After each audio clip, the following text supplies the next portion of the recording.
With over 35 combined movies and TV shows across the MCU, there's no shortage of content.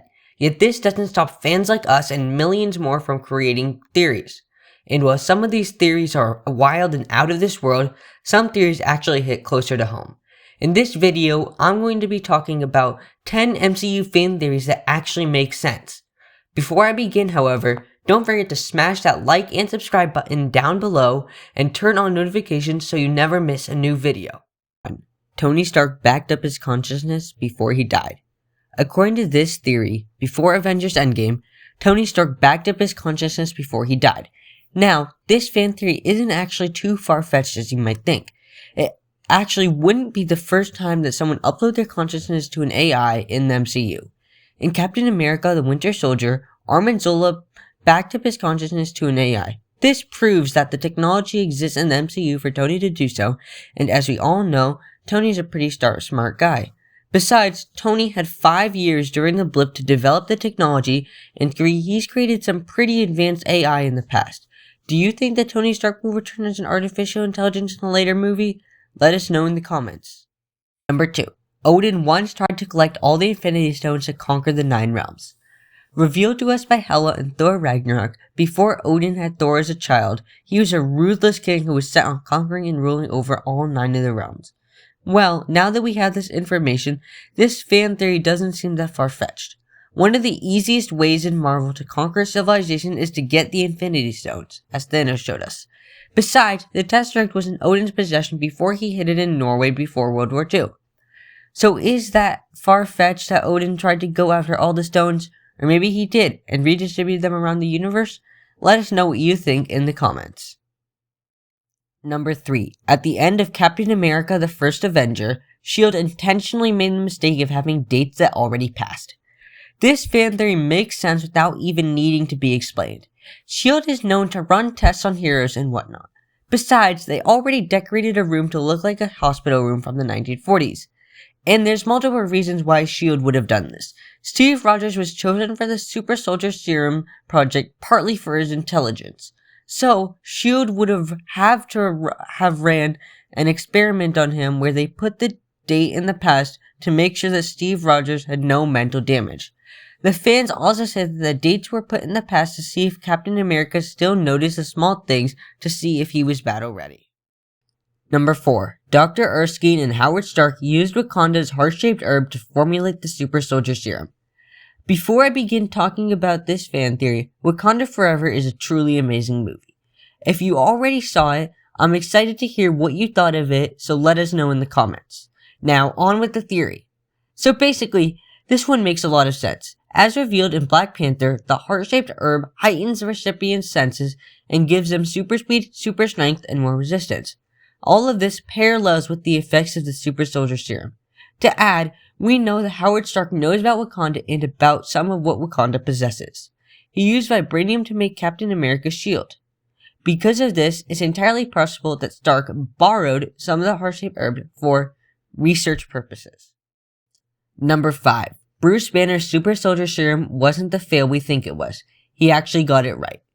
As we heard from Dr. Erskine in The First Avenger, the Super Soldier Serum only amplifies what's inside you. Now think back to what Bruce Banner said in The Avengers. I'm always angry.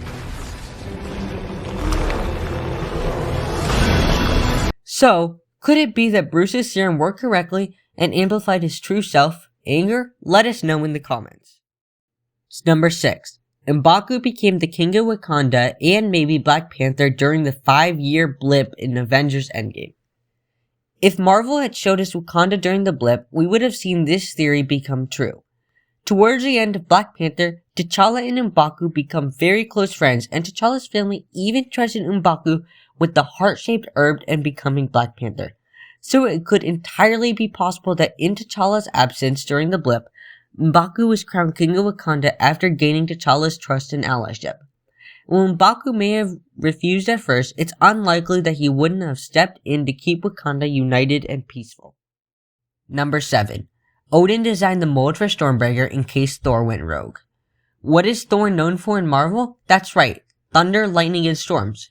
So is it a coincidence that his weapon in Infinity War and Endgame is called Stormbreaker? I think not.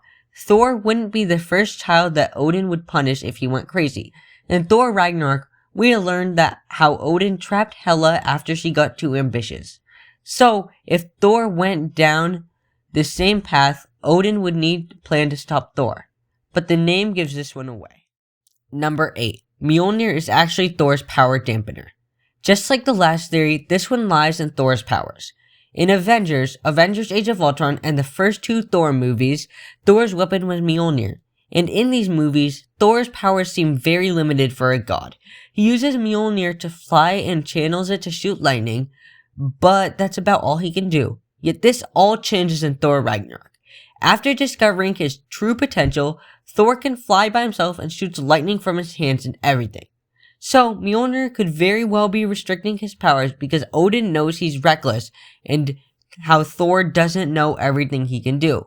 Or maybe it was his haircut. Let us know what you think in the comments. Number 9. Schmidt became the Red Skull because of bacteria.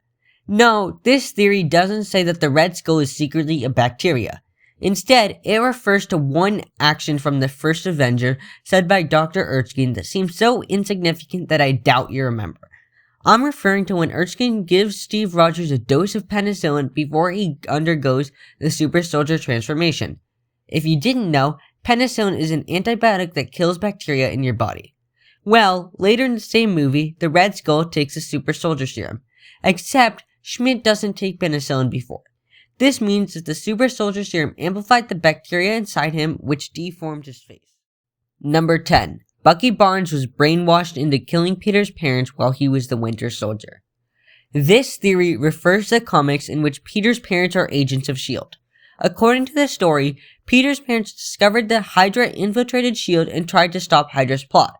To prevent this, Hydra sent the Winter Soldier to hunt down and kill Peter's parents. Also, Marvel has constantly tried to paint Peter as Tony Stark by matching his story arc and even going as far as saying that Peter is the next Iron Man. And remember, Tony's parents were also killed by the Winter Soldier.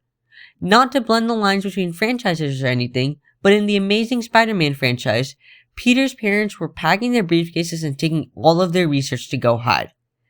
This could be alluding to the comics and the plot with Hydra, and Peter's parents in the Amazing Spider-Man could have been running from a Winter Soldier-like assassin.